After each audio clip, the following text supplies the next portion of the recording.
Financial plan? Get financial clarity. Schedule an appointment today at umb.com/private wealth. Royals baseball today on a beautiful opening day as we celebrate opening week. And it is a great day to be outdoors in Kansas City.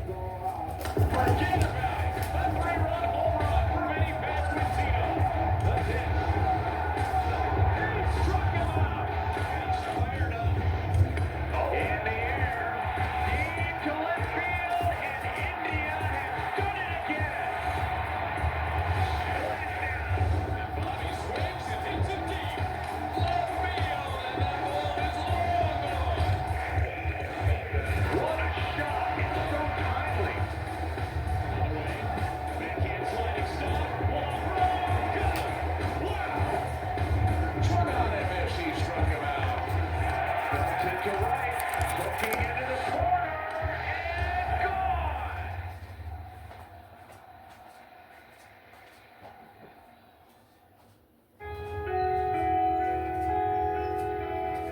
Dear Royals, a new season brings many things. A fresh start, a born-again hope, and a renewed fight. Way to go, fellas. Way to battle. Oh, yeah, this is what this game's all about. Picking somebody up. I'm Sarah Nauser, and for the last 8 years, I've been in a fight against ALS, or as some know it, Lou Gehrig's disease. But just like Lou said back in 1939, I might have been given a bad break, but I have an awful lot to live for. I live for my family and friends, others in the fight against ALS, and I live for Royals baseball. This organization has rallied around me and supported me in ways I never could have dreamed of. You all have provided encouragement, which has lifted my spirit, fueled my determination, and reminded me that I'm never alone in this fight. For me, what you guys go out and do every day during the season is an outlet. It's my escape from this dreadful disease. I get to forget about ALS and just enjoy Royals baseball. My goodness. Out of here. Whoa. That's what we're talking about. Well, you'll always remember that one. That was really special. It's so much more than just a game to me, and to so many other Royals fans. I tell you this because I want you to truly feel the purpose in the game you get to play. Purpose is what fuels perseverance. It's what carries me through my journey, and it will get you through slumps, injuries, setbacks, and the long, exhausting days of the season when the grind feels overwhelming. I hope you'll take a moment to look up into the stands at all of us every game, and remember this: you matter. You are someone's inspiration. You are heroes in the eyes of children who dream of wearing that uniform one day. Beautiful job. Man, is he fired up, and so is his crowd. You are a source of hope for people like me who find strength, joy, and escape in the game you play. Because of you, I am reminded life is still beautiful, that joy is still possible, and every day is worth fighting for. You have lifted me up, given me courage, and helped me fight a battle I was once told I could not win. But I am winning, each and every day, because I am still here. It is truly one of the greatest honors of my life to cheer for this team. So today, and every day this season, go out there and fight. Fight like a Royal. Love, Sarah.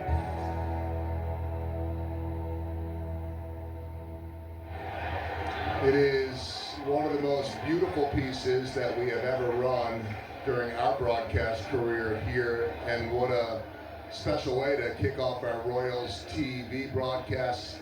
And there she is. You know, when we first met her 8 years ago, we found out her name was Sarah Smiles, and that smile has not ended, but that red bracelet now is really all over the league. I mean, guys like Mike Moustakas or Eric Hosmer, I mean, they've gotten to meet her when they came into town. And that's the cool part about it, is that they didn't know her when they were playing. They come back for reunions, they learn about her story. Guys like Ryan O'Hearn and others that have moved on to other teams, they still tell her story.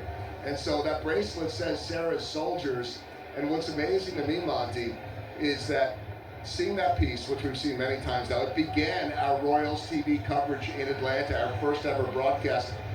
They ran it on MLB Network today. The whole country is being impacted by our good friend Sarah Nauser. Well, it's amazing what she's been able to do. So many people in Kansas City now know exactly who Sarah is, her story, and we're fortunate to have been through so many things with Sarah. You and I were at her wedding, with her dear husband Lonnie. It's great to have all those experiences we spent together with Sarah. So many memories, so many pictures, and what you don't see behind the scenes is the ability, and I'll just share this before we move on, to text with her. She texts on a regular basis, posts her social media on a very regular basis, all through eye gaze technology. And that piece that she wrote and voiced with cloned AI technology, exactly what her voice sounded like before her diagnosis. She is one of the most inspirational and strongest women, and how appropriate too, as we start to wind down Women's History Month, to see the impact that Sarah is having on the Royals, on the community of Kansas City, and the world beyond. And there she is in her happy place, Kauffman Stadium. We love her, the players love her. So often I'll break some news to her and she'll say, I already know. The player texted me, whoever it is, to give her a heads up last night. She is family to the Royals. That is certainly true of Bobby Witt Jr., last year's Lou Gehrig Award winner. And Bobby Witt, well, what more can you say about him? Great in the community, great on the field, at the plate, in the field. I love the fact that he talked about it being a little bit of a down year last year. I think it's a little tongue-in-cheek, but look at those numbers at the K. Well, he does great at the K, and I've heard people say that moving these fences in may essentially give Bobby a much greater chance of winning an MVP, because think about, oftentimes his competition is going to be Aaron Judge for an MVP, and Judge has that short porch in New York. Bobby now has a little short porch here in Kansas City, where he already plays extremely well. Vinny will not mind those fences coming in, will he? No, I heard Benny after batting practice today talking a little bit about those fences, and he said, yep, notice the difference, but hey, you've got to take your approach, and that's what these hitters will do. They'll take their approach. The home runs will just be a byproduct of a good swing, but some of those swings last year would have been outs. This year, some of them will be home runs. And Salvador Perez, it really doesn't matter where the fences are. This season, we would expect that he is going to break George Brett's franchise home run record. He is closing in on that. He already has one this year, so we know fences are not an issue for Salvi. Maybe there'll be some more doubles in there, but maybe more significant for Salvi and all those home runs at Kauffman Stadium is the trickle down. Carter Jensen behind the plate, keeping Salvi's legs fresh. He's going to turn 36 in May. That was not a 35-year-old season last year. Well, we know Salvador Perez loves playing baseball in front of his home fans, and it just seems like this fan base does something for Salvador Perez, and his numbers at home versus away, obviously much, much better, and I think a lot of it has to do with just how much he likes his ballpark, how much he enjoys playing in front of these fans. We are going to start to reach the point, if we haven't already, where every day there's the chance for some type of milestone for a man we believe should be a shoo-in for the Hall of Fame. Now it's time for our Circa Sports betting line of the day. Today's line from Circa Sports app is Salvador Perez to hit a home run. Really simple. Does he? Does he not? Monty, there can be no excuse for a hitter today about it being cold and uncomfortable. No, normally if you're playing baseball in Kansas City in March, you're going to be maybe dealing with some swings that maybe leave a little bit of a mark on your hands. It feels like that the bumblebees are in there, but today it's going to be playing like July. I mean, the ball's going to be jumping today. We know this much. The Royals should be plenty ready to go after playing October caliber baseball, led by captain Salvador Perez, World Baseball Classic MVP Maikel Garcia, and we saw plenty of other Royals. Lunder Avila, who's in AAA right now, pitching for Venezuela, and then Bobby Witt Jr., Vinny Pasquantino, Jack Caglione, the latter two with Italy, and more. And I'll admit to this, Bonnie, I was not rooting against the U.S., couldn't do that, but it did not break my heart to see Salvi, Maikel and company win one for Venezuela, especially how special and meaningful that is for that country. Well, no doubt about it. And I think by and large, the World Baseball Classic did a lot for baseball worldwide, and especially for countries like Venezuela. But hey, We were very well represented, regardless who was playing. But Bobby Witt Jr., we know that he is going to be a guy that everyone's going to have their eyes on when he comes to the plate today, looking for a chance for him to do something very special. Really like that Royals lineup a lot. It'll be an interesting year for the Twins. They are not expected to contend for the division title. I'm sure if they are listening now or any other time, they would disagree with that one, but they still have some big-time names you need to be worried about. Royce Lewis, we know what he is capable of doing, and I still think it all starts with Byron Buxton. If he is healthy, they got a chance. Well, both Royce Lewis and Byron Buxton have the ability to change a game when one's swinging the bat, and Byron Buxton coming off maybe his best season of his career. Will these guys still be Twins at the end of the season? Nobody knows, but I think if you look at baseball, every team in baseball goes into this part of the year thinking, hey, if Byron Buxton stays healthy and we have, somebody step forward, we got a chance to do something no one's expecting us to do. So that's kind of the caution factor you have to have in mind when you're playing a team like the Minnesota Twins. We're going to see the Chicago White Sox in a similar situation with their rebuild. You cannot take any major league team lightly, like they're going to roll over and give you a game. No, and even with stars like that, it still begins with pitching, and that's the question. The Royals will see Joe Ryan, weather pending, on Wednesday. That's always difficult. After that, we'll see what happens with the Minnesota Twins. They throw to the hill today, Simeon, Woods, Richardson, and he should feel good. As Hunt always says it's not how you start, it's how you finish. Yeah, his last 5 games, I mean, he's got a splitter that if he's someone with that splitter, it makes it a swing and miss type pitch. So it'll be interesting to see how he performs. Is it going to be the first 17 like we saw from him last year, or the last 5? We hope it's the last 17 because he has the ability to go out there and be dominant if he's on. Well, the Royals may be coming back home with a little confidence after yesterday's win. Chris Bubich will be opposing him opening week and opening day at Kauffman Stadium. The first of a 6-game homestand. Twins, then Brewers. Opening day festivities coming up next.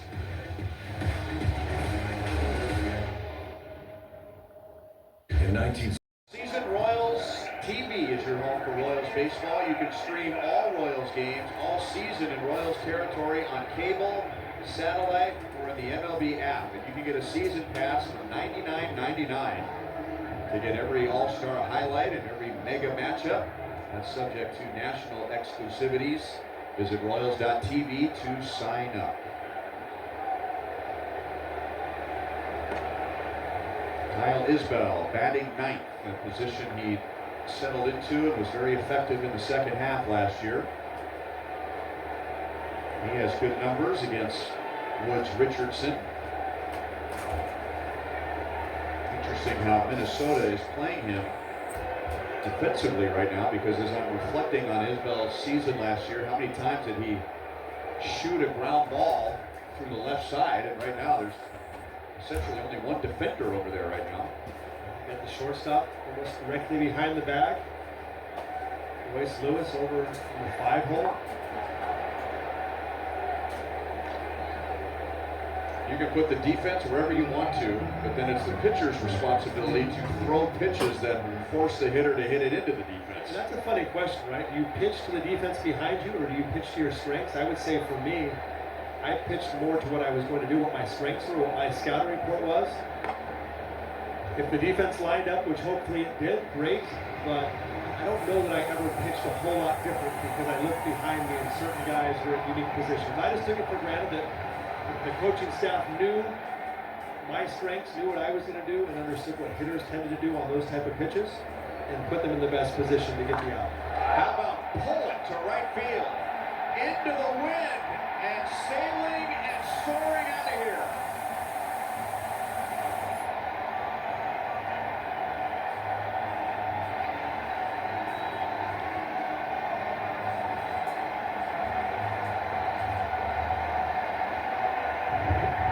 Well, you know what Simeon Richardson's trying to do right there? He got a slider in under the hands. The pitch previous tries to go back to it, say, can I make a better one? Get him to chase. No, this one is up at the knees. Kyle Isbell puts an unbelievable swing on it. And you said it, Ryan, drove it right into the teeth of the wind, but he hit it so well. That ball was gone here. It was gone into the wind. It was gone in the old ballpark.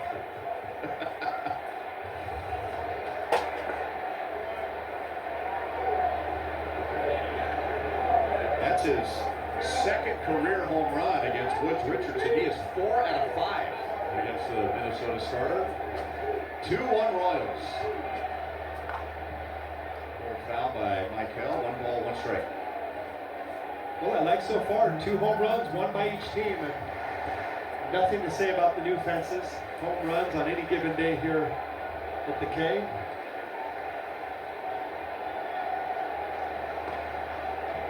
1 ball, 2 strikes, and it's interesting. You and I got a chance to hear from Dr. Daniel Mack, who runs up the Royals R&D department here, and well, he gave us almost a dozen reasons why they changed the dimensions here at Kauffman Stadium. It was not an impulsive decision at all. I mean, the data is extensive. They went into everything, including weather, wind patterns, altitude of the stadium. 3-2. A lot more than just the fact that our ballpark ranks as the second largest in Major League Baseball. We should move them in. They took in all the factors before they did it. And they didn't mess with center field, which was so interesting. Maybe Kyle Isbell had something to do with that. He likes his domain out there. I know where my wall is. Left side, a diving play by Lewis, and then the ball squirts out of his hand, and Michael will have an infield single. Exclusive discounts, early ticket offers, and big news by joining the Royals community texting platform. All you have to do is text Royals to 816-6-ROYALS, which longtime Royals fans will remember as the number to call if you wanted tickets. Before everything could be done digitally and over the internet, well, promo was always, if you're interested in tickets, 816-6-ROYALS.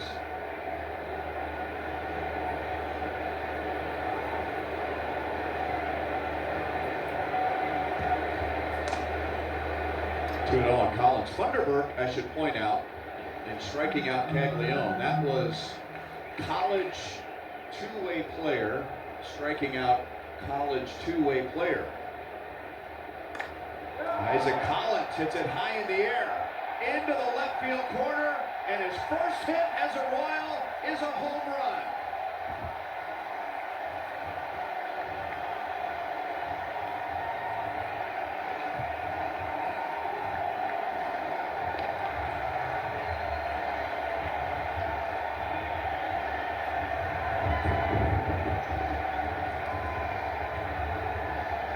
Talking to Scott Sharp today, he said Isaac Collins is a ball player. He puts the bat on the ball, you see right there. Kind of a pitch cutting in, looks like a changeup, maybe a fastball, but inside part of the plate, brings the hands in. We got all that. 104 exit velocity for Collins. Not a huge frame, but some big pop. Hitting at exactly 400 feet. So the Royals have gotten all their offense today from their number 8 and number 9 hitters. How about that? And all via the home run this score. Every run today scored has been via the home run. So 3-1 KC, and here's Kyle Isbell. And Isbell hit a 2-out, 2-home run in the second, driving in Jonathan India in front of him. Good for Isaac Collins. His first hit as a Royal in his home debut. Well hit. Buxton with excellent speed will cut it off and hold Isbell to a 1-out single.